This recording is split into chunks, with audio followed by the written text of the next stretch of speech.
إن الحمد لله نحمده ونستعينه ونستغفره ونعوذ بالله من شرور أنفسنا ومن سيئات أعمالنا من يهده الله فلا مضل له ومن يضلل فلا هادي له وأشهد أن لا إله إلا الله وحده لا شريك له وأشهد أن محمدا عبده ورسوله يا أيها الذين آمنوا اتقوا الله حق تقاته ولا تموتن إلا وأنتم مسلمون يا أيها الناس اتقوا ربكم الذي خلقكم من نفس واحدة وخلق منها زوجها وبث منهما رجالا كثيرا ونساء واتقوا الله الذي تساءلون به والأرحام إن الله كان عليكم رقيبا يا أيها الذين آمنوا اتقوا الله وقولوا قولا سديدا يصلح لكم أعمالكم ويغفر لكم ذنوبكم ومن يطع الله ورسوله فقد فاز فوزا عظيما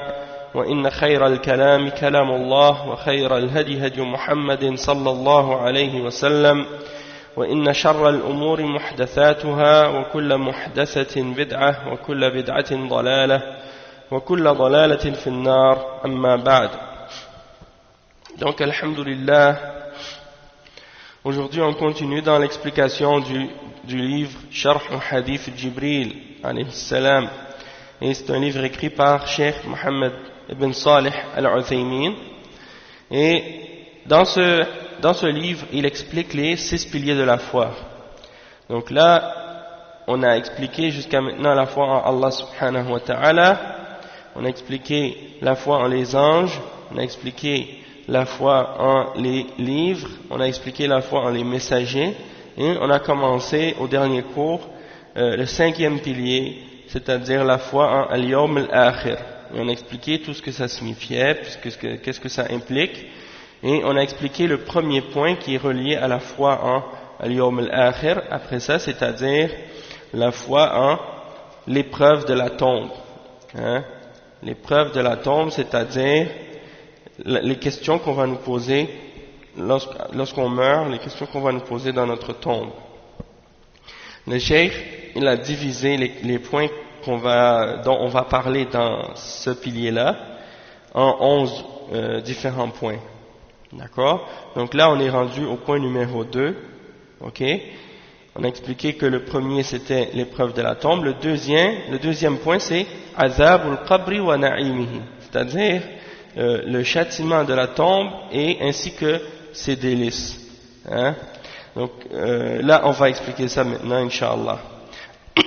Le cheikh il dit wa mimma yadkhulu fil iman bil yawm al akhir al iman bi azab al qabr wa na'imihi wa na'im al qabr wa dalil dhalika qawluhu ta'ala kadhalika yajzi Allah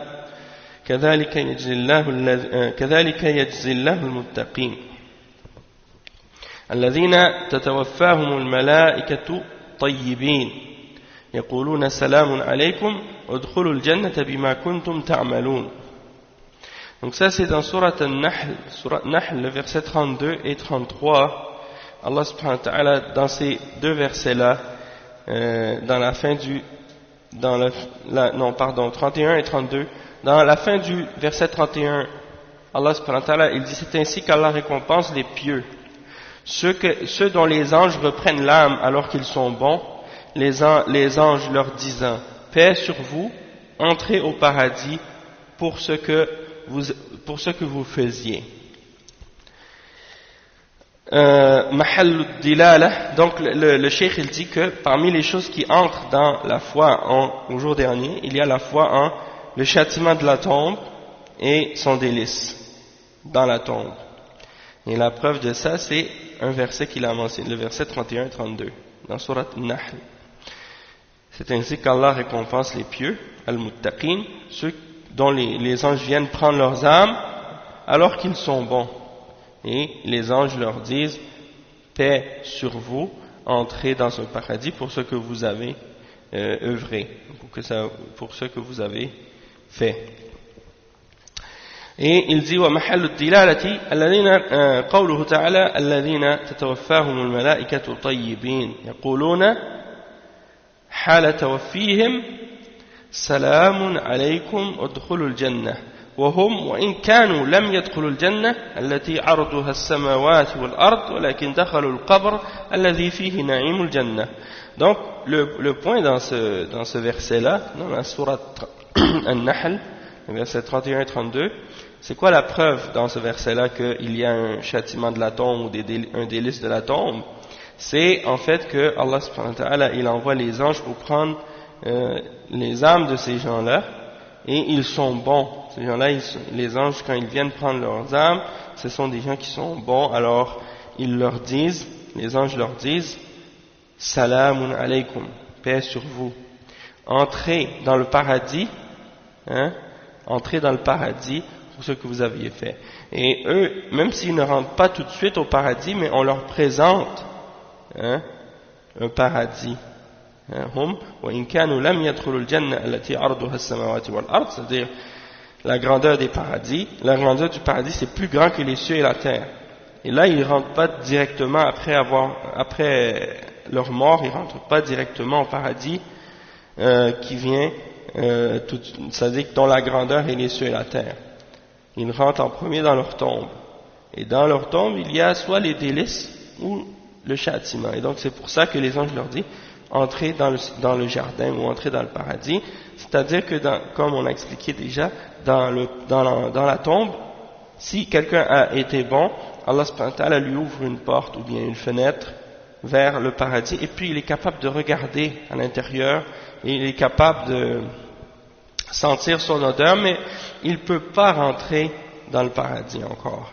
Mais il a un avant-goût, comme on dit, comme maintenant il dit souvent les previews, un avant-goût de qu'est-ce qu'il va y avoir à l'intérieur, donc ça lui donne encore plus envie d'y entrer.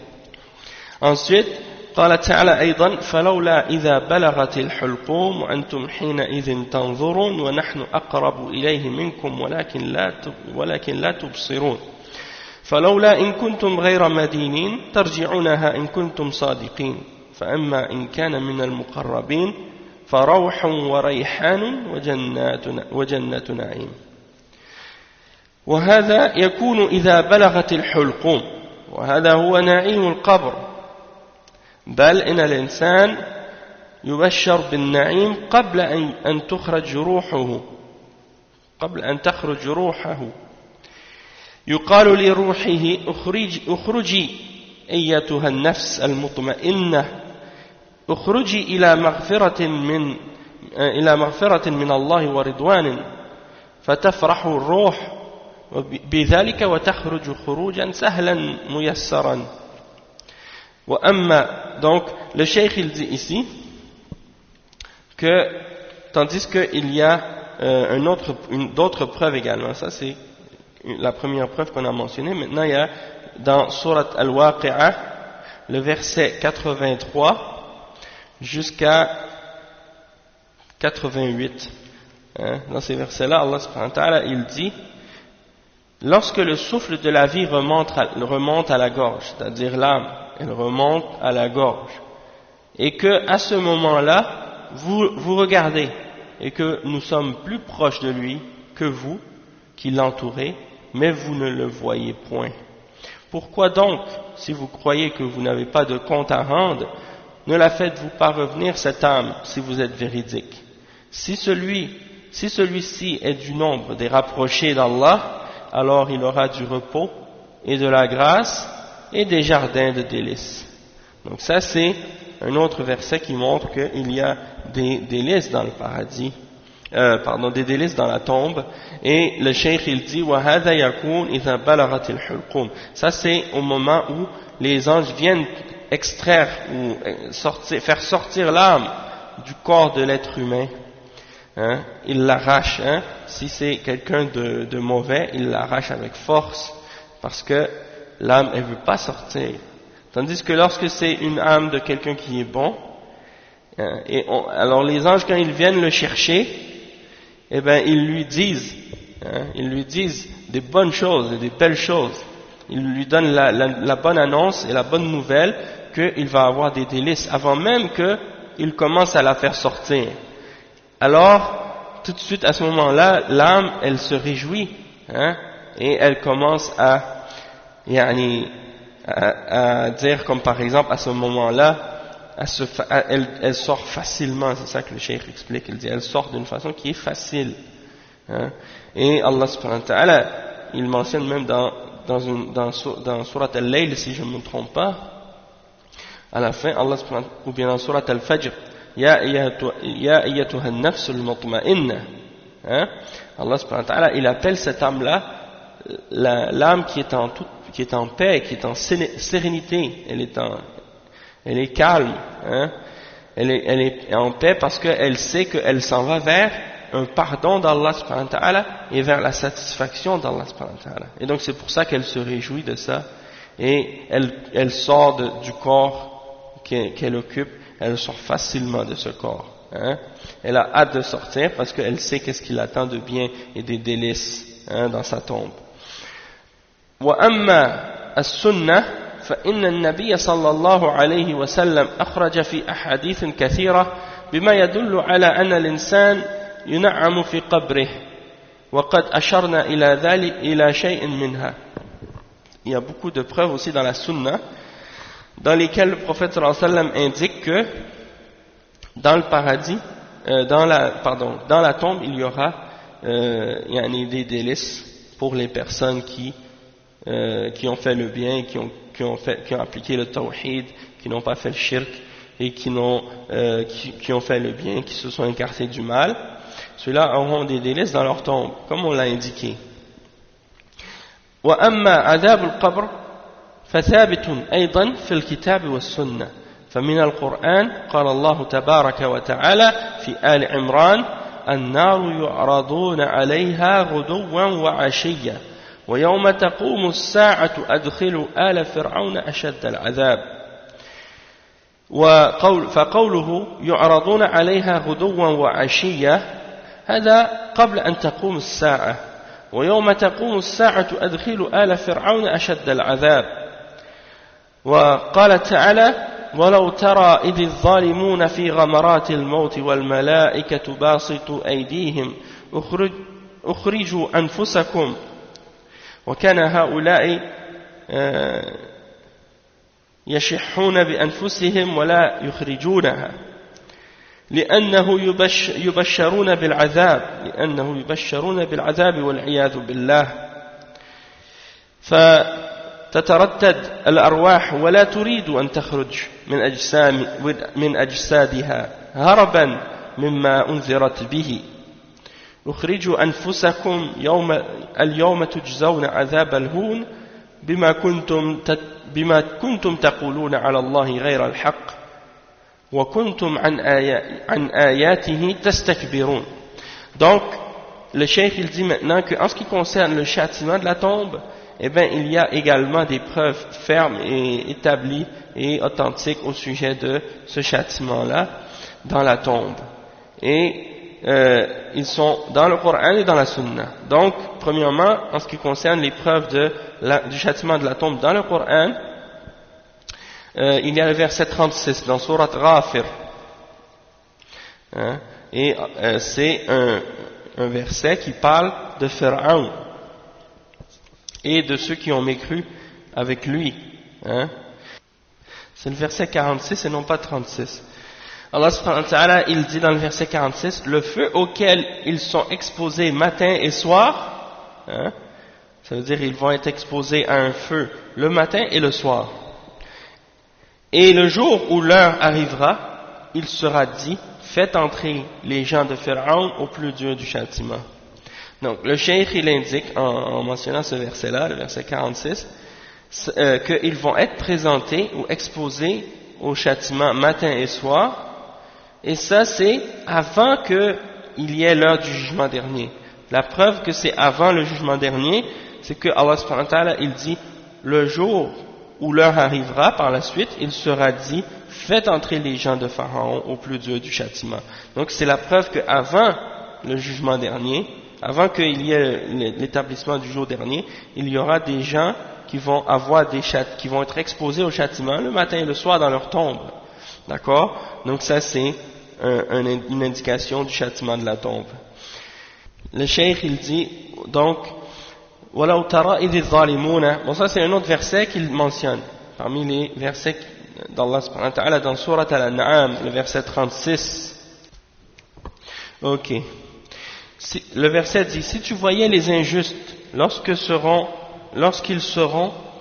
dans les affres de la mort, وَلَوْ تَرَى إِذِ الظَّالِمُونَ فِي غَمَرَاتِ الْمَوْتِ, dans les affres de la mort, et que les anges leur tendront les mains, disant, laissez sortir vos âmes.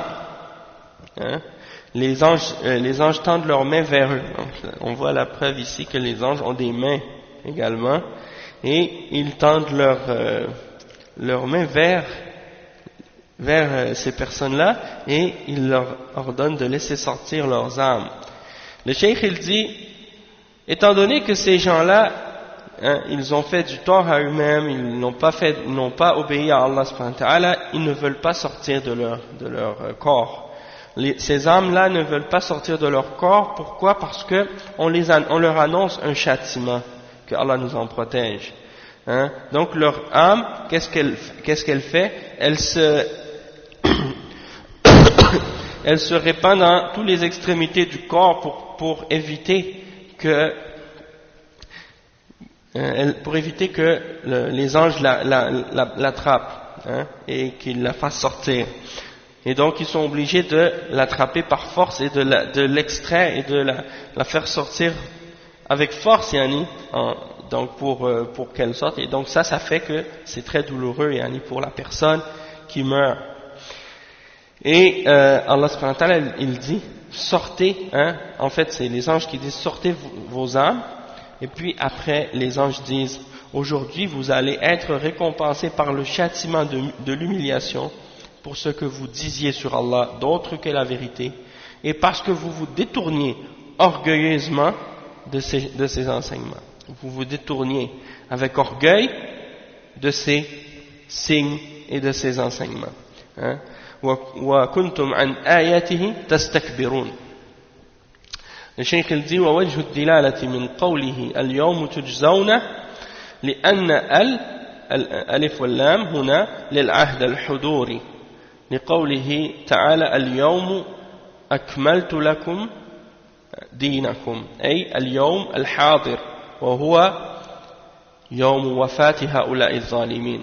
Donc le cheikh il dit c'est quoi la preuve qu'on peut tirer de ce verset là, le verset 93 en Surat Al-An'am, à la fin du verset. Pourquoi on dit que ça c'est une preuve du châtiment de la tombe? C'est parce que les anges, quand ils viennent pour arracher l'âme de la personne, ils lui disent aujourd'hui vous allez être récompensé, ou bien plutôt rétribué du châtiment de l'humiliation. Donc ça veut dire que c'est ce jour-là même, et donc ça prouve que c'est pas le châtiment du jour dernier qu'ils vont recevoir ce jour-là, mais le châtiment de la tombe. D'accord? Et donc ça c'est une preuve, parce que quand l'article alif et lam est utilisé, ça veut dire que c'est pour indiquer que c'est le temps présent. Al-yawm, c'est-à-dire c'est le jour aujourd'hui. Comme quand Allah subhanahu wa ta'ala dit Al-yawmu akmaltu lakum dinakum. Aujourd'hui j'ai complété pour vous votre religion, j'ai parfait pour vous votre religion. Ça veut dire aujourd'hui même. Et donc c'est le jour de leur mort, le jour de la mort de ces injustes-là. Après le cheikh il dit وقال تعالى وأما إن كان من المكذبين الضالين فنزل من حميم وتصلية جحيم. وكلنا نقول في الصلاة أعوذ بالله من عذاب جهنم ومن عذاب القبر. فعذاب القبر ثابت بالقرآن والسنة والإيمان به من الإيمان باليوم الآخر. Donc le cheikh il dit pour terminer dans le verset qu'on a lu tout à l'heure dans Al-Waqi'a, on a parlé des anges lorsqu'ils viennent et que l'âme arrive à la gorge, et bien on a expliqué que ceux qui sont parmi les rapprochés, ils auront le repos de la grâce et un jardin de délices.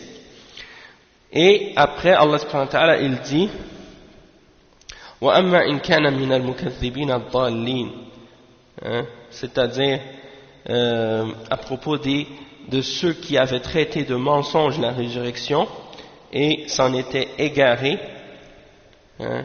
Alors pour ceux-là, celui-là il sera installé dans une eau bouillante et il brûlera dans la fournaise. Donc ça c'est pour indiquer que celui-là il aura ce châtiment-là au jour où l'ange vient chercher son âme. Donc ça c'est une autre preuve à ce sujet-là.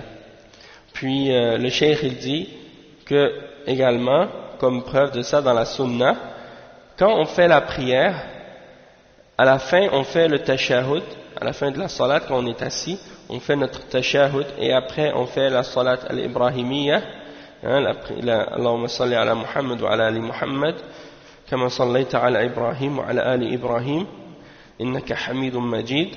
Donc après ça, qu'est-ce qu'on fait? On demande la protection à Allah subhanahu wa ta'ala contre 4 choses. Et parmi ces 4 choses, il y a la demande de la protection d'Allah subhanahu wa ta'ala, où le fait qu'on demande, ou qu'on se refuge, on cherche le refuge en Allah subhanahu wa ta'ala contre le châtiment de l'enfer et le châtiment de la tombe. Et ça c'est rapporté, ce dua est rapporté dans des hadiths authentiques. Et donc ça fait partie de la sunna authentique. Donc le cheikh dit fa'adabul qabr thabitun bil Qur'an was sunnah. Donc le châtiment de la tombe, il est affirmé et confirmé par le Coran et par la Sunna. Et donc, de croire en le châtiment de la tombe, ça fait partie de la foi en le jour dernier. Après, le cheikh il dit وَهَلْ الْعَذَابُ فِي الْقَبْرِ عَلَى الْبَدَنِ أَوْ عَلَى الرُّوحِ. Le cheikh il dit, est-ce que le châtiment de la tombe, il est uniquement, est-ce qu'il est sur le corps ou sur l'âme seulement? Donc, ça c'est une question que le cheikh pose. Après il répond à cette question-là en disant Al-'adhabu fil qabr 'ala ar-ruhi fil asl wa rubbama yattasilu bil badan wa ma'a dhalika fa inna kawnahu 'ala ar-ruhi la ya'ni 'ala anna al-badan la yanaluhu minhu shay' bal la budda an yanalahu min al-'adhabi aw an-na'imi shay' wa in kana ghayr mubashir. واعلم أن العذاب والنعيم في القبر على عكس العذاب والنعيم في الدنيا فإن العذاب أو النعيم في الدنيا على البدن وتتأثر به الروح وفي البرزخ يكون النعيم أو العذاب على الروح ويتأثر به البدن. Donc le cheikh il dit ici que la réponse à la question est-ce que le châtiment de la tombe est sur le corps et pour le corps, un châtiment du corps ou un châtiment de l'âme, le cheikh dit le châtiment de la tombe à la base il est pour l'âme et puis également c'est possible qu'il affecte le corps aussi, et ça c'est parce que le cheikh il dit c'est possible que par exemple, il dit فَإِنَّ كَوْنَهُ عَلَى الرُّوحِ لَا يَعْنِي. Donc le fait que le châtiment, si on dit par exemple que le châtiment de la tombe est sur l'âme, ça ne veut pas dire que le corps n'est pas affecté par ce châtiment-là aussi. Il faut absolument qu'il y ait également que ce châtiment-là ait un effet également sur le corps. De même que les délices doivent aussi avoir un effet aussi sur le corps, même si ce n'est pas un effet direct. Le cheikh il dit, et sache que le châtiment et les châtiments et les délices dans la tombe, contrairement à ceux qui sont dans cette vie d'ici-bas, quand on a dans cette vie d'ici-bas un délice, quelque chose de bien, un plaisir, ou bien un châtiment, quelque chose qui nous fait mal ou qui est douloureux, eh ben c'est quelque chose qui affecte notre corps en premier, qui affecte notre corps, et ça a un effet par la suite sur notre âme.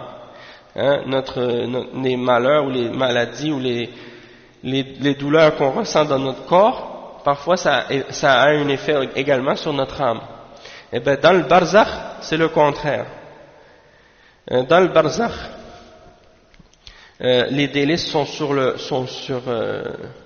les délices et les châtiments sont sur l'âme en premier, et ça a un effet sur le corps. Donc c'est le contraire de ce qui se passe dans la dunya en général. Après le cheikh il dit ولو قال لنا قائل كيف تقول إن القبر يضيق على الإنسان الكافر حتى تختلف أضلاعه ونحن لو كشفنا القبر لوجدنا أن القبر لم يتغير وأن الجسد لم يتغير أيضا فالجواب على هذا أن نقول إن عذاب القبر على الروح في الأصل وليس أمرا محسوسا على البدن فلو كان أمرا محسوسا على البدن لم يكن من الإيمان بالغيب ولم يكن منه فائدة ولكنه من الأمور الغيبية المتعلقة بالأرواح والإنسان قد يرى في المنام وهو نائم على فراشه أنه قائم وذاهب وراجع وضارب ومضروب وربما يرى وهو على فراشه نائم وأنه قد سافر إلى العمرة وطاف وسعى وحلق وقصر ورجع إلى بلده وجسمه على الفراش ولم يتغير فأحوال الروح ليست كأحوال البدن. Donc, le cheikh il pose une question encore une fois, il dit il met une question par exemple que quelqu'un peut poser ou que quelqu'un pourrait nous poser. Hein? Si quelqu'un disait par exemple, comment vous dites que dans la tombe, quand quelqu'un est mauvais, sa tombe se rétrécit sur lui, sur le kafir, hein? Elle se rétrécit sur lui, elle devient de plus en plus étroite, puis elle l'écrase, hein? Elle écrase ses côtes en elle-même, ses côtes rentrent les unes dans les autres. Hein? Donc, comment vous pouvez dire une chose pareille alors que nous, on la voit cette tombe avec nos yeux et on ne trouve pas aucun changement, aucune modification dans sa tombe, hein? Et on voit que son corps n'a pas changé. Hein? Donc, c'est comme aussi le Cheikh Al-Fawzan, il donnait comme un exemple. Comment vous dites par exemple que dans la tombe de quelqu'un il y a du feu ou il y a quelque chose comme ça, alors que nous si on touche à la tombe on sent aucune chaleur, hein? Et de même que par exemple si par exemple la personne est frappée ou des choses comme ça, on n'entend pas le cri, hein? Comment ça se fait que on ne l'entend pas? Donc ça c'est des exemples que des gens posent, des questions que les gens posent, et ça c'est des questions de quelqu'un qui est affecté par une mentalité matérialiste, qui se limite uniquement à qu'est-ce qu'il peut voir avec ses 5 sens et qui n'essaie pas de voir plus loin. La réalité, c'est que ces choses-là font partie de la foi en l'invisible. Comme le cheikh il l'explique, il dit, qu'est-ce qui a rapport avec les châtiments de la tombe? C'est des choses qui ont rapport avec l'âme. À la base, comme on l'a dit, c'est pas quelque chose de concret. C'est quelque chose d'abstrait, c'est pas quelque chose de concret sur le corps. Et il dit, si c'était quelque chose de concret qu'on pouvait constater sur le corps, hein, et bien dans ce cas-là, ça ne ferait pas partie de la foi en l'invisible. Et il n'y aurait aucun but, aucun point bénéfique à la foi en al-qabr, adab al-qabr. Et même à la fois en l'au-delà aussi, en l'invisible. Pourquoi? Parce que si les gens pouvaient constater et voir les effets du châtiment de la tombe avec leurs yeux dans la tombe lorsque quelqu'un est enterré, eh bien ils n'auraient aucun doute par la suite qu'il y a un châtiment de la tombe. Et donc, dans un cas pareil, tout le monde serait croyant, ou la plupart des gens seraient encore plus croyants. Et là, il n'y aurait plus de sagesse dans l'épreuve et le test qu'on est en train de vivre dans cette vie d'ici-bas. Et donc, le cheikh il dit que ça fait partie des choses de l'invisible qui sont reliées à l'âme, et l'être humain ne peut pas le voir physiquement dans ce monde. Le cheikh il dit, et l'être humain parfois il voit dans son sommeil, alors qu'il est sur son lit, hein, il voit qu'il se lève, qu'il va, qu'il vient, qu'il frappe ou bien qu'il se fait frapper, ou bien parfois il va voir que il est sur son lit et qu'il dort, hein, ou bien qu'il fait un voyage, qu'il va faire la umrah ou qu'il va faire le tawaf et qu'il fait le sa'i, hein, comme dans la umrah, il se rase la tête ou bien il coupe ses cheveux, ainsi de suite, et puis il revient à son pays par la suite, hein, et son corps est toujours resté sur le lit, il n'a pas bougé. Donc c'est pour dire que ça c'est qu'est-ce qui a rapport avec l'âme et c'est pas comparable avec les états du corps. D'accord? Et donc ça c'est pour expliquer à ce sujet-là. Et comme on avait expliqué déjà, je pense on l'a dit, on l'a mentionné, c'est que le châtiment de la tombe, s'il doit arriver à quelqu'un, il va arriver, ce châtiment-là va l'atteindre, peu importe l'état dans lequel il est à sa mort, et peu importe comment il meurt. Hein, peu importe, même si la personne elle est morte, par exemple noyée, ou qu'elle est morte brûlée, ou qu'elle est morte, qu'elle s'est fait manger par un animal sauvage, peu importe, même si son corps est déchiqueté ou quoi, à la fin, lorsqu'il meurt, il y aura pour lui un châtiment de la tombe, quand même. D'accord? Même si il n'est pas enterré dans sa tombe. Donc ça c'est pour rappeler ça, parce que c'est quelque chose qui est du monde de l'invisible. On ne peut pas savoir ou comprendre comment ça se produit exactement. Ensuite, le cheikh il donne comme troisième point dans qu'est-ce qui a rapport avec la foi au jour dernier. Il y a le point de la résurrection, al-ba'th. Quand on parle de la résurrection, c'est-à-dire que les corps des hommes qui sont dans la terre, enterrés, reviennent à la vie, hein, sont refaits, reviennent à la vie et ils sortent de leur tombe. Donc le cheikh dit ثالثا البعث ومما يدخل في الإيمان باليوم الآخر البعث. Et donc les gens qui sortent au jour de la résurrection là, de leur tombe, ils ne sortent pas comme des morts vivants là, comme on voit des fois dans certains films d'horreur comme des morts vivants, non. Ils sortent comme ils étaient la première fois qu'ils avaient été créés. Hein? Donc le cheikh il dit مما يدخل في الإيمان باليوم الآخر البعث فالله سبحانه وتعالى يبعث الأجساد يوم القيامة حفاة عراة غرلا حفاة ليس عليهم نعال ولا خفاف أي ليس عليهم لباس رجل وعراة ليس عليهم لباس بدن وغرلا أي غير مختونين وفي بعض الأحاديث بهما أي ليس معهم مال بل كل واحد وعمله. والبعث هنا إعادة وليس تجديدا كما قال تعالى قال من يحيي العظام وهي رميم قل يحييها الذي أنشأها أول مرة وقال تعالى كما بدأنا أول مرة نعيده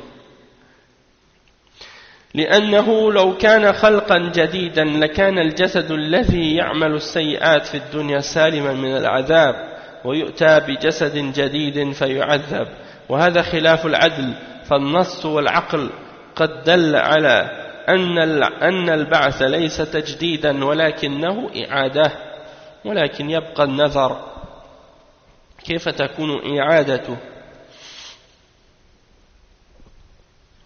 والإنسان ربما يموت فتأكله السباع ويتحول من اللحم إلى الدم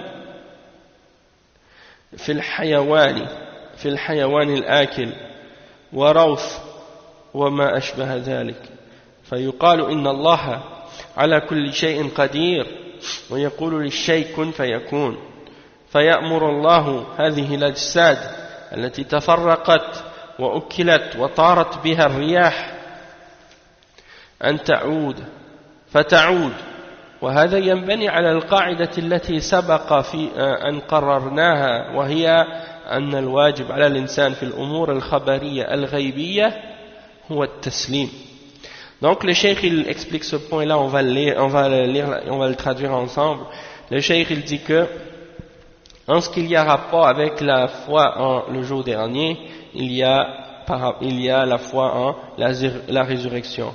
Allah subhanahu wa ta'ala, il va faire ressusciter les corps au jour de la résurrection et ce seront des corps nus les gens seront ressuscités nu-pieds, nus, et ghurlan, et le cheikh explique que hufat, le mot hufat en arabe, ça veut dire quelqu'un qui n'a pas de sandales, ni de bas, ni de rien dans ses pieds. Et urat, c'est la nudité du corps. Hufat, c'est la nudité des pieds, urat, c'est la nudité du corps. Donc il n'a aucun vêtement sur lui. Et ghurlan, ça veut dire qu'il n'est pas circoncis. Ça veut dire que les hommes, lorsqu'ils vont être ressuscités, les hommes et les femmes, au jour de la résurrection, tout le monde sera nu. Et les hommes vont être ressuscités ainsi que les femmes, comme ils ont été créés la première fois. Et ils ne seront pas circoncis, ça veut dire que leur corps va être recréé de la même façon qu'ils étaient à l'origine. Lorsqu'ils sont sortis du ventre de leur mère. C'est-à-dire, ils vont pas avoir des parties manquantes, hein? Ils vont pas avoir des membres qui manquent ou des parties qui manquent. Après, il dit qu'il y a un autre hadith qui mentionne qu'ils vont être buhman aussi. Et buhman, ça veut dire quelqu'un qui n'a pas aucun bien avec lui, aucun argent avec lui. Parce que tout le monde, ce jour-là, chaque personne sera tout seul avec ses actions. Chaque personne sera seule au jour de la résurrection avec ses actions qu'elle a fait. Le cheikh il dit wal ba'th, et la résurrection c'est ici un retour, c'est-à-dire Allah subhanahu wa ta'ala, c'est comme s'il refait ton corps, le même corps que tu avais, il le renouvelle, c'est-à-dire il le refait. C'est pas un nouveau corps que tu vas avoir, c'est le même corps que tu avais mais renouvelé, hein, il le refait comme il était la première fois. Et il mentionne le verset 78-79 dans Surat Yasin à ce sujet-là. قال من يحيي العظام وهي رميم قل يحييها الذي أنشأها أول مرة وهو بكل خلق عليم. Il dit, qui va redonner la vie à des ossements une fois réduits en poussière? Ramim, ça veut dire en poussière, réduit en poussière, hein? Il dit, celui qui les a créés une première fois leur redonnera la vie. Et il se connaît parfaitement en toute création. Donc ça veut dire que Allah subhanahu wa ta'ala, il va leur redonner la vie. Et il va les refaire comme ils étaient la première fois. Kama bada'na awwala marratin nu'iduh. Comme on l'a fait la première fois, on le refait.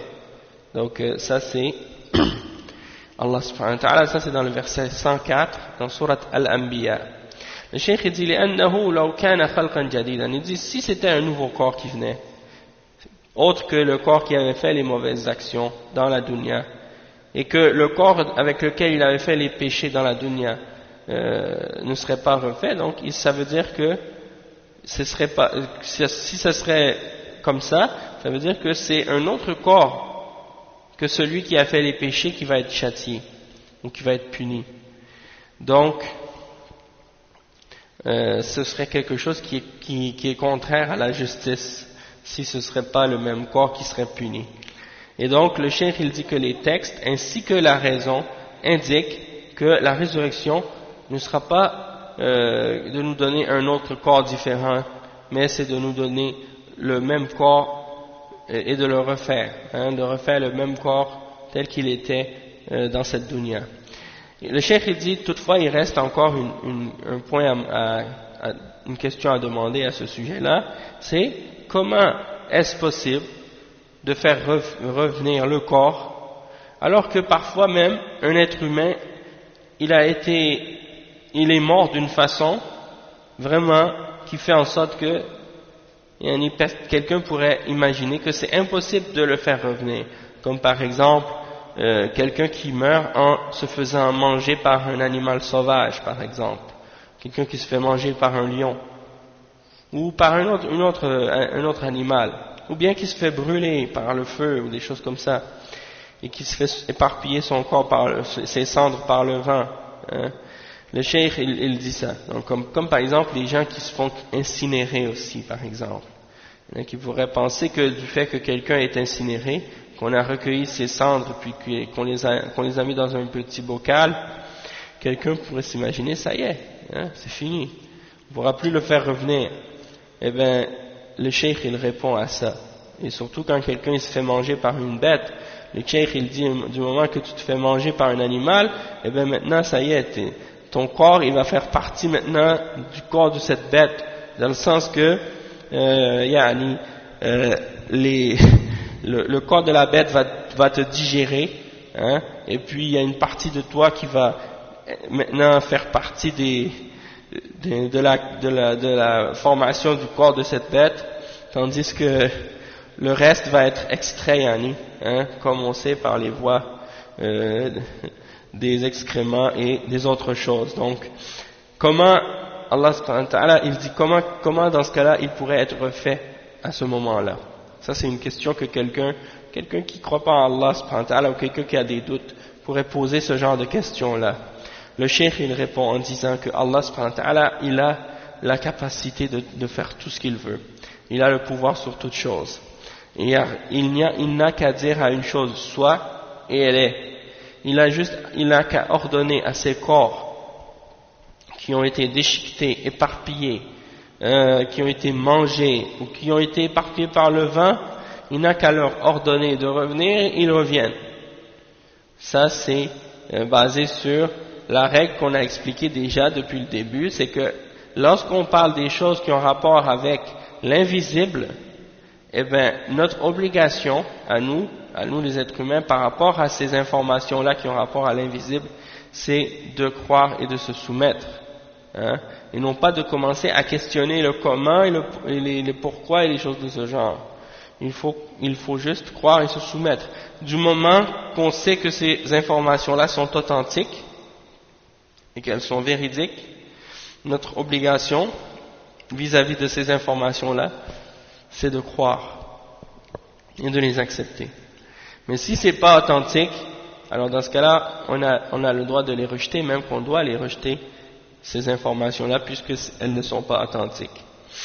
Le cheikh il dit ensuite, وقد أوردت عائشة رضي الله عنها إشكالا على قول النبي صلى الله عليه وسلم يحشر الناس حفاة عراة غرلا فقالت الرجال والنساء ينظر بعضهم إلى بعض فقال الأمر أعظم من أن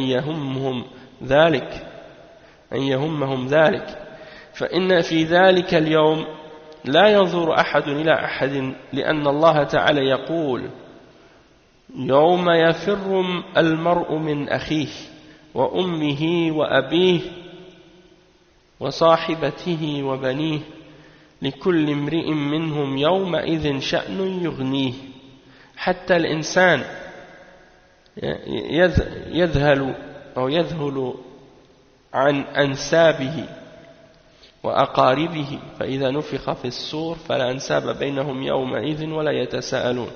Le cheikh il dit que Aïcha radiyallahu anha elle a posé une question ou un problème au prophète sallallahu alayhi wa sallam. Elle a dit tous les hommes et toutes les femmes ce jour-là vont être ressuscités nu-pieds sans aucun vêtement sur eux et non circoncis. Alors elle a dit, comme le prophète sallallahu alayhi wa sallam l'a dit, hein, alors Aïcha radiyallahu anha elle a posé une question, hein, bien entendu ça a rapport avec la pudeur et la timidité, hein, quelqu'un peut se poser des questions comme ça, hein, et elle dit, ô messager d'Allah, les hommes et les femmes seront nus les uns à côté des autres, probablement même qu'ils vont se toucher les uns les autres, Allahu a'lam, dans le sens qu'ils vont être trop collés les uns comme très serrés les uns avec les autres.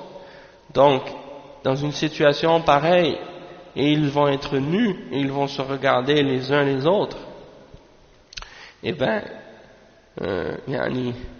le prophète sallallahu alayhi wa sallam a répondu à Aïcha, et il lui a dit, la question ou le problème ce jour-là est beaucoup plus grand que ça, hein? C'est-à-dire les gens ce jour-là ils auront des choses beaucoup plus graves à penser et à s'occuper que de penser à regarder les femmes qui sont autour d'eux et les femmes de regarder les hommes qui sont autour d'elles. Hein. Les gens auront beaucoup de soucis et des problèmes beaucoup plus graves que de regarder la nudité des gens. Hein, parce que c'est un jour grave, c'est un jour sérieux, c'est un jour dangereux ce jour-là.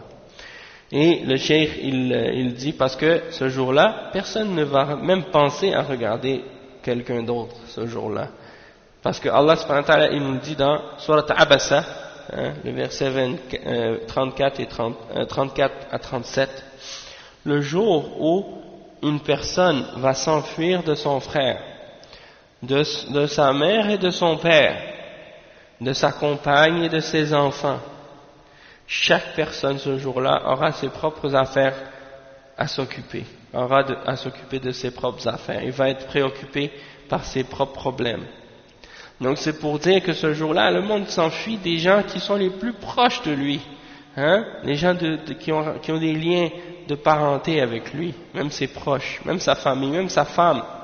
Hein? Tu peux dire, bon, ton frère, parfois quand tu as quelque chose à discuter, tu ne vas pas aller voir tes parents direct, tu vas aller voir ton frère. Parce que tu as des fois plus de complicité avec lui. Et après, Allah il mentionne, et ta mère et ton père, c'est eux qui t'ont vu grandir, c'est eux qui t'ont connu lorsque tu étais tout petit. Hein? Wa sahibatihi wa bani, ta femme et tes enfants, ta femme avec qui tu partages tout, hein, et tes enfants, hein, que tu aimes et que tu vois grandir. Donc tout ça, c'est des personnes qui sont les plus proches de toi, et pour eux ce jour-là, tu vas t'enfuir d'eux, imagine. Ce jour-là, au jour de la résurrection, tu vas t'enfuir d'eux. Alors imagine les étrangers, les gens à qui tu n'as aucun lien. Alors c'est encore plus grave, que tu vas t'enfuir d'eux encore plus. Et le cheikh il dit donc, فَإِذَا نُفِخَ فِي الصُّورِ, il mentionne le verset dans lequel Allah subhanahu wa ta'ala il dit فَإِذَا نُفِخَ فِي الصُّورِ فَلَا أَنْسَابَ بَيْنَهُمْ يَوْمَئِذٍ وَلَا يَتَسَاءَلُونَ. C'est-à-dire le jour de la résurrection, le jour où on va souffler dans le clairon, au jour de la résurrection, فَلَا أَنْسَابَ بَيْنَهُمْ, il n'y aura plus aucun lien de parenté qui va tenir ce jour-là. C'est fini les liens de parenté. Les liens de parenté, ça c'était juste dans cette vie d'ici-bas. Allah subhanahu wa ta'ala il nous a créé de cette façon-là avec des parents pour qu'on soit éprouvé et pour qu'on soit testé dans cette vie. Mais au jour de la résurrection, tous ces liens de parenté là c'est fini, ça n'existe plus. Il n'y a plus de parents et d'enfants ou de choses de ce genre. Non, c'est chacun pour soi au jour de la résurrection.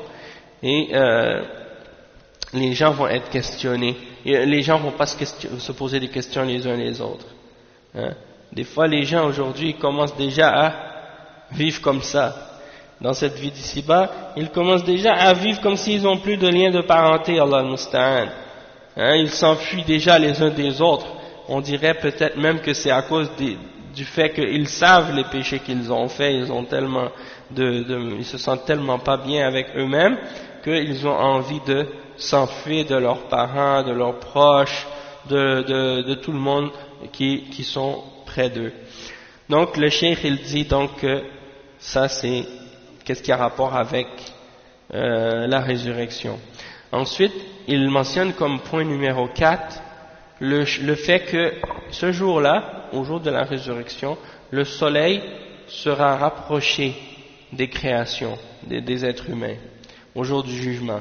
Donc ici, رابعا دنو الشمس من الخلائق ومن الإيمان باليوم الآخر أن نؤمن بأن الشمس تدنو من الخلائق بمقدار ميل والميل يحتمل أن يكون ميل المكحلة ويحتمل أنه المسافة من الأرض وسواء كان ميل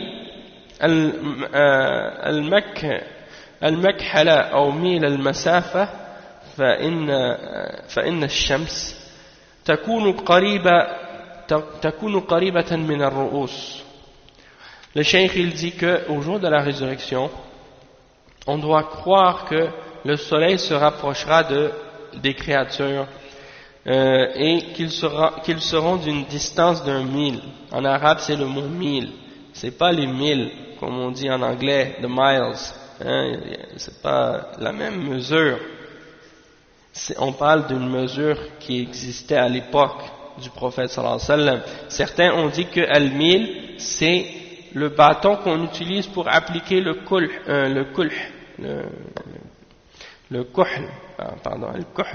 c'est un bâton qu'on utilise pour appliquer cette poudre noire qu'on appelle al-kuhl, qu'on met sur les cils, hein. Et c'est comme une sorte de maquillage, une sorte de poudre qu'on applique dans les yeux pour embellissement. Et aussi certains disent que ça peut même être un remède pour certaines maladies qui affectent les yeux. Donc ça c'est al-kuhl, et on met le kuhl dans une petite bouteille et il y a un bâton pour le prendre. Donc ce bâton là c'est al-mil en arabe. Et donc il y a certains savants qui ont dit que la distance qui vont séparer les créatures et le soleil, ce sera la longueur de ce petit bâton là. D'autres personnes ont dit que al-mil c'était une mesure spécifique qui était utilisée à l'époque, qu'on appelle al-mil. Donc le cheikh il dit ça c'est deux possibilités. Toutefois, que ce soit le mil qui est le petit bâton ou le mil qui est la longueur ou la distance, on peut quand même comprendre que le soleil sera très très près de nos têtes. Après il dit فَإِنْ قُلْتَ كيف يمكن هذا ونحن الآن حسب ما نعلم أن هذه الشمس لو دنت عما كانت عليه الآن بمقدار شبر واحد لأحرقت الأرض فكيف يمكن أن تدنو من الخلائق يوم القيامة بمقدار ميل؟ فالجواب أن وظيفة المؤمن، وهذه قاعدة يجب أن تبنى عليها عقيدتنا فيما ورد من الأخبار أو من أخبار الغيب، القبول والتسليم، وألا يسأل عن كيف ولما، لأن هذا أمر فوق ما تتصوره أنت، فالواجب عليك أن تقبل وتسلم وتقول آمنا وصدقنا بأن الشمس تدنو من الخلائق يوم القيامة بمقدار ميل، وما زاد على ذلك من الإيرادات فهو من البدع. ولهذا لما سئل الإمام مالك رحمه الله عن استواء الله كيف استوى قال السؤال عنه بدعة. وهكذا أيضا كل أمور الغيب السؤال عنها بدعة، وموقف الإنسان منها القبول والتسليم. أما الجواب الثاني, donc on va lire après. Le cheikh il dit que parmi les choses on a lu ça déjà, donc, mais il dit que si quelqu'un te disait par exemple, te pose la question, parce qu'on sait que de nos jours, à l'époque actuelle, les gens ont toujours des questions à poser, malheureusement, ils posent toujours des questions, mais c'est pas toujours des questions qui sont utiles ou bénéfiques. Hein? Ils posent des questions que les salafs n'ont jamais posées au sujet de la religion et au sujet de la foi. Et probablement que c'est pour ça que le prophète sallallahu alayhi wa sallam avait interdit de poser trop de questions au prophète. Et il a dit que qu'est-ce qui avait fait périr les nations et les peuples avant nous, c'est justement qu'ils posaient trop de questions à leur prophète. Aujourd'hui, on a comme l'impression que les gens s'imaginent qu'ils ont le droit dans l'islam de poser toutes les questions qui leur passent par la tête. Et ils ne réfléchissent même pas parfois aux limites, hein, et au respect, et aux choses qui ont rapport avec l'invisible aussi, que même si on pose ces questions-là, on ne peut pas les savoir, puisque ce sont des choses qui font partie de l'invisible. Donc des fois, les gens dépassent la limite et ils font pas attention, et ça c'est grave. Le cheikh il dit, si quelqu'un te pose la question, selon ce qu'on sait aujourd'hui, hein, d'après les scientifiques et d'après la science, les gens aujourd'hui pensent qu'ils connaissent beaucoup de choses parce qu'ils ont observé beaucoup de choses dans les causes naturelles qui existent dans l'univers, donc ils s'imaginent qu'il n'y a plus de secret pour eux et qu'il n'y a plus rien de mystérieux. Donc le cheikh il dit Kayfa yumkin, quelqu'un pourrait poser la question, comment c'est possible aujourd'hui, d'après ce qu'on a appris à propos du soleil, Comment quelqu'un peut dire que le soleil va se rapprocher de nos têtes de la distance d'un mille, comme on dit dans le hadith, alors que si le soleil, tel qu'il est aujourd'hui, se rapprocherait d'une toute petite distance, hein, disons de quelques centimètres de plus de la Terre, hein, eh bien, le soleil brûlerait la Terre au complet. Alors, comment on peut dire dans ce cas-là que ce jour-là, au jour de la résurrection, le soleil sera si près de la création? Comment on peut dire que le soleil, ce jour-là, sera uniquement séparé par la distance d'un mille? Le cheikh, il donne la réponse à ce sujet-là, et il dit: le devoir du croyant, et ça c'est une règle qui est obligatoire à chaque musulman et à chaque croyant de prendre cette règle-là dans sa aqidah et de l'établir comme principe dans sa aqidah en général. Tu dois savoir que toutes les choses qui ont rapport avec le ghaib, qui font partie des informations de l'invisible, doivent être acceptées et on doit s'y soumettre et les reconnaître, hein, sans poser la question du comment et du pourquoi. Et ça, c'est une chose qui est... Pourquoi? Parce que de toute façon, même si tu poses le comment ou le pourquoi, et même si on te l'expliquait, tu pourrais même pas comprendre, de toute façon, puisque ça fait partie des choses qui dépassent notre entendement dans ce monde d'ici-bas. Hein? Donc, comme j'ai dit, tant que l'information est authentique, on l'accepte et on y croit. C'est pas comme par exemple les soufis par exemple, ou bien parfois des gens de bid'a en général. Ils inventent des histoires totalement fausses, des choses qui n'ont aucune vérité, qui ne sont pas authentiques, qui ne sont pas rapportées par des narrateurs fiables, et ils rapportent des histoires qui n'ont aucun sens. Et par la suite, ils demandent à leurs fidèles de croire en ces histoires-là. Nous, on ne rentre pas dans cette catégorie-là, puisqu'on n'a pas le droit d'accepter des hadiths ou des rapports qui ne sont pas authentiques. On a uniquement accepté les informations et les narrations qui sont rapportées de façon authentique. Ça, c'est de 1. D'accord? Donc ça, c'est un point très important. Et lorsque l'information est authentique, l'obligation pour nous, c'est de croire, de l'accepter et de se soumettre à cette information-là et de ne pas poser la question comment et pourquoi. Parce que c'est au-dessus de ce qu'on peut imaginer de toute façon. Et donc l'obligation, c'est de croire et de se soumettre. Et on dit quoi? On dit amanna wa saddaqna. On a cru et on reconnaît la vérité de ça, de cette information-là, que le soleil va être plus proche au jour de la résurrection que la distance d'un mille.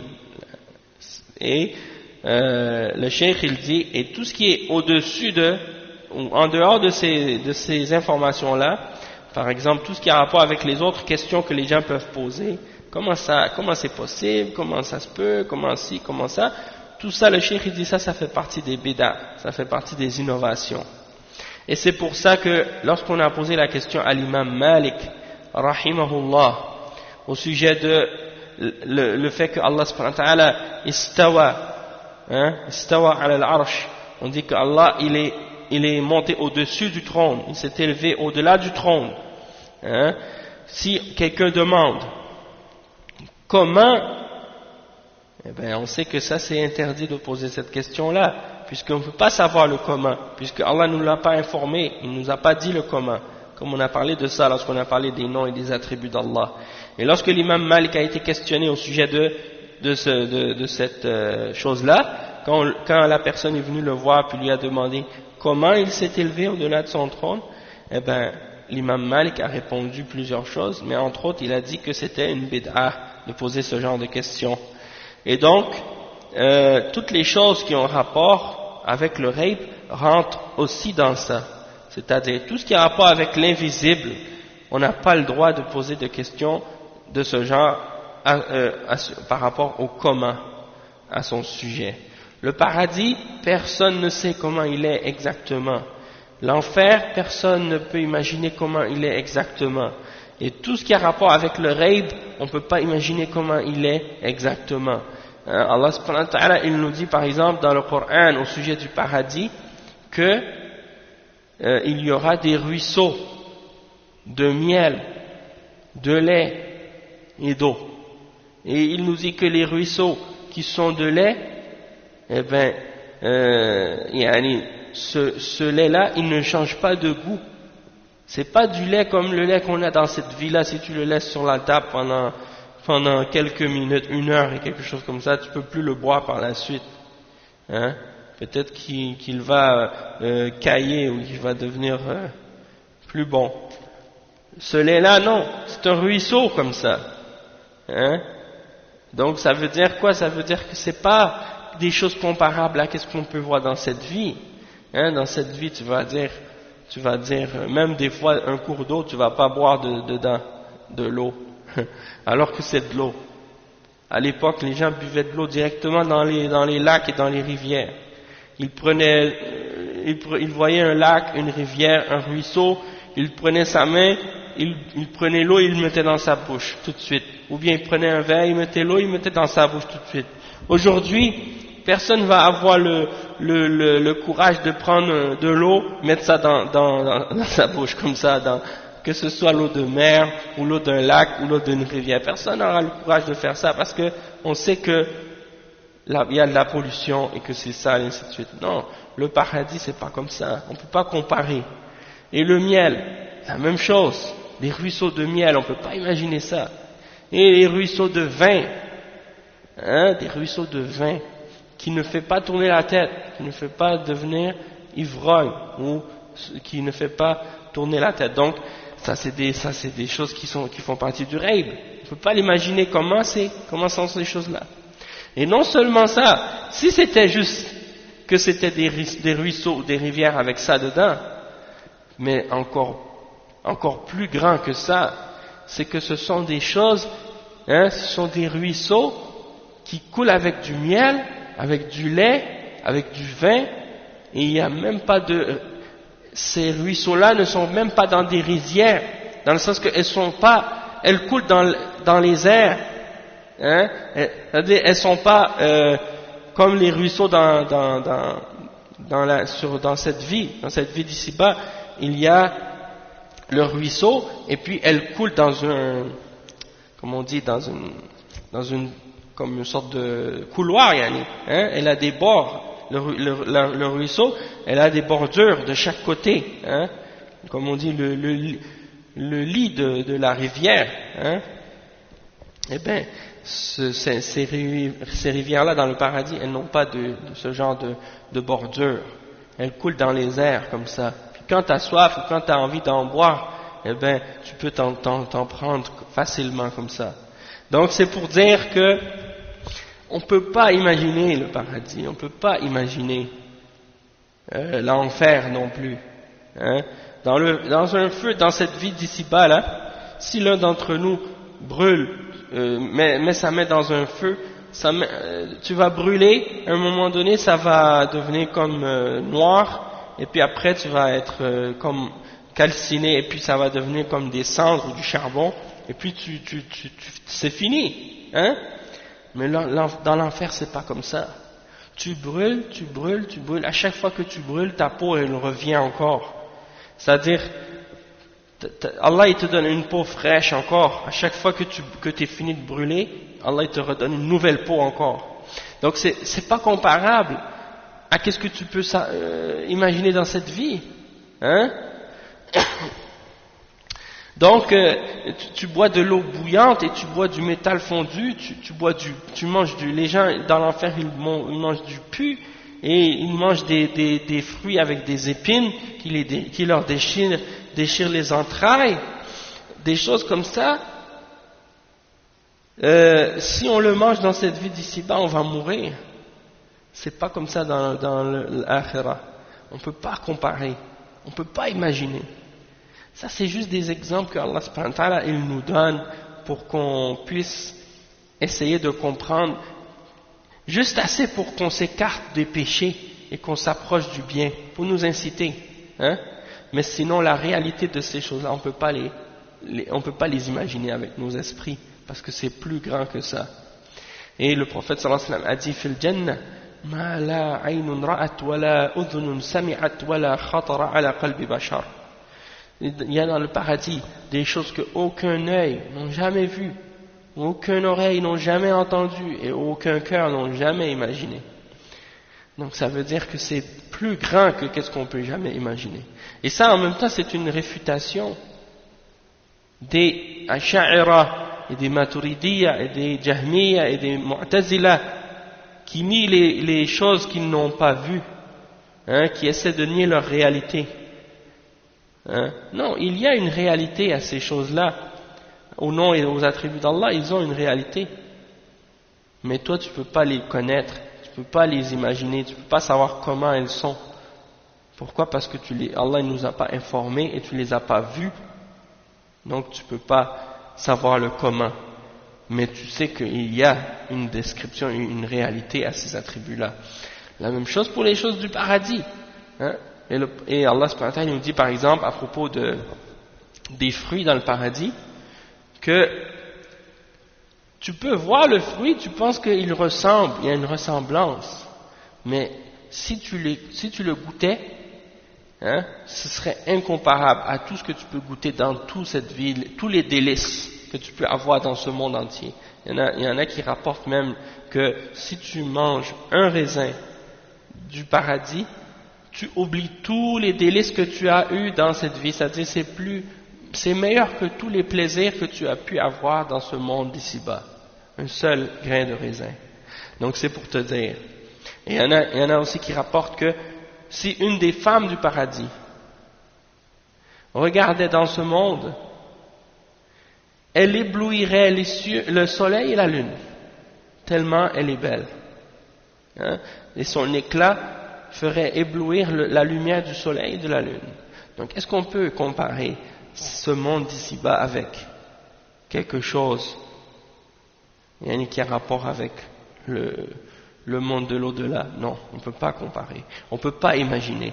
Et donc il ne faut pas essayer de faire des analogies entre les deux ou essayer de comprendre, hein, de faire de poser des questions sur le comment ou le pourquoi ou des choses de ce genre. Non. Hein? Et le cheikh il dit, il faut donc croire au ghaib, ne pas poser de questions qui sont des bid'ah. Hein, ça c'est la position d'un croyant. Il accepte et il se soumet. En ce qui concerne la deuxième question, la deuxième réponse à cette question, le cheikh il dit أما الجواب الثاني بالنسبة لدنو الشمس من الخلائق يوم القيامة فإننا نقول إن الأجسام تبعث يوم القيامة لا على الصفة التي عليها في الدنيا من النقص وعدم التحمل بل هي تبعث بعثا كاملا تاما ولهذا يقف الناس يوم القيامة بمقداره 50,000 سنة لا يأكلون ولا يشربون وهذا أمر يحتمل في الدنيا فدنو الشمس منهم وأجسامهم قد أعطيت من القوة ما يتحمل دنوها ويشهد لها ما ذكرناه من الوقوف 50,000 سنة لا يحتاجون إلى طعام ولا شراب وأهل الجنة ينظر الواحد منهم إلى ملكه مسيرة 1000 عام وينظر ينظر أقصاه كما ينظر أدناه لا يمكن هذا في الدنيا فإن الأجسام يوم القيامة لها شأن آخر غير شأنها في هذه الدنيا. Donc le cheikh il explique ici comme deuxième réponse. Il dit qu'on peut dire également à propos du fait que le soleil sera rapproché des créatures au jour de la résurrection que par exemple lorsqu'on dit que les corps vont être ressuscités au jour de la résurrection, c'est qu'ils vont être ressuscités mais ils ne vont pas être imparfaits comme les corps qu'on a dans cette vie. Les corps qu'on a dans cette vie ne peuvent pas supporter grand chose, hein, tandis que le corps qui va être ressuscité au jour de la résurrection, il va être ressuscité de façon parfaite, dans le sens que il va être capable de supporter des choses qu'il ne pouvait pas supporter dans cette vie d'ici-bas. Et donc au jour de la résurrection, les hommes vont être debout pendant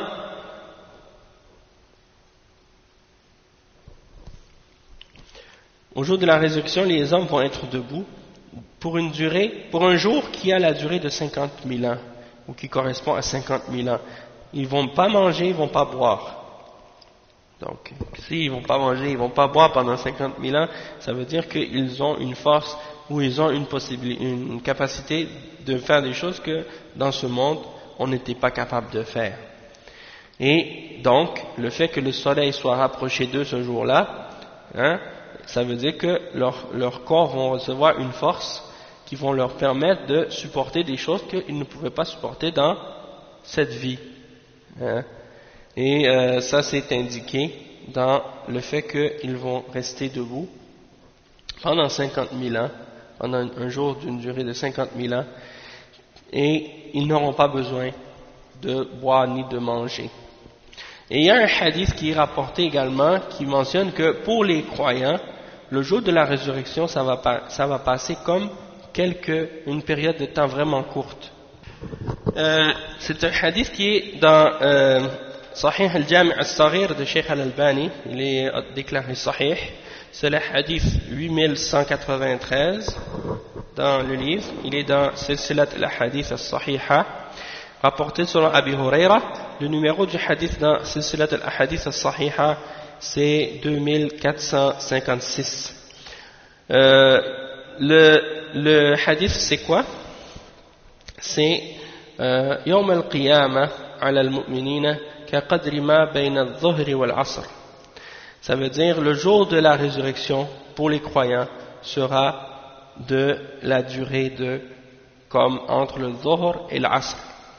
Okay? Donc ça c'est pour dire que pour le croyant ça va être plus long, ça va être moins long, ça va paraître moins long que pour le non-croyant. Donc on sait que toutes ces choses-là, c'est souvent, des fois ça peut être relatif par rapport à la foi de la personne. Donc le cheikh il dit, comme pour terminer donc ce point-là, le cheikh il dit donc que les gens du paradis, dans le paradis, quand quelqu'un va être dans son domaine ou dans son domaine qu'il possède dans le paradis, il va pouvoir regarder la distance de 1000 ans. C'est-à-dire, il va pouvoir, la distance de son regard pourra regarder jusqu'à une distance de 1000 ans de distance. Donc ça c'est énorme comme distance. Alors imaginez la capacité que les hommes auront dans l'au-delà avec leur corps, ce ne sera pas du tout comparable à notre corps dans cette vie d'ici-bas. Dans cette vie d'ici-bas, on est créé imparfait, on a des faiblesses, on tombe malade, on a une force vraiment faible, tandis que dans le paradis, nos forces seront multipliées. On aura beaucoup plus de force et de résistance, et donc ça indique que ça va faire en sorte que nos corps vont être capables de supporter des choses que dans cette vie d'ici-bas, on ne pouvait pas supporter avec. Donc ça c'est la fin du point numéro 4 par rapport à la foi en Al-Yawm al-Akhir. Nous on va s'arrêter ici pour aujourd'hui Inch'Allah, et lundi prochain Bi'idhnillah on va continuer avec le point numéro 5 par rapport aux articles qui ont rapport avec Al-Yawm al-Akhir. Et bien entendu aussi il faut comprendre que le cheikh il ne mentionne pas tout. C'est seulement un petit résumé à propos de ces questions-là, d'accord? Puisqu'on pourrait ajouter d'autres détails aussi. Mais c'est juste pour nous faire comprendre les articles de la foi et les choses dans lesquelles on doit croire par rapport à par rapport aux choses de l'invisible et qu'est-ce qu'il y a après la mort. Donc on va s'arrêter ici, Inch'Allah, pour aujourd'hui. Puis on continuera ça lundi prochain. Sinon il y a le cours samedi et dimanche sur le livre Zajr al-Mutahawin. Ça c'est à 10h30 Inch'Allah. Donc pour les gens de la France c'est 16h30 si je ne me trompe pas. Donc on va s'arrêter ici. Subhanakallahumma wa bihamdik ashhadu an la ilaha illa anta astaghfiruka wa atubu ilayh. وجزاكم الله خيرا وبارك الله فيكم والسلام عليكم ورحمة الله وبركاته.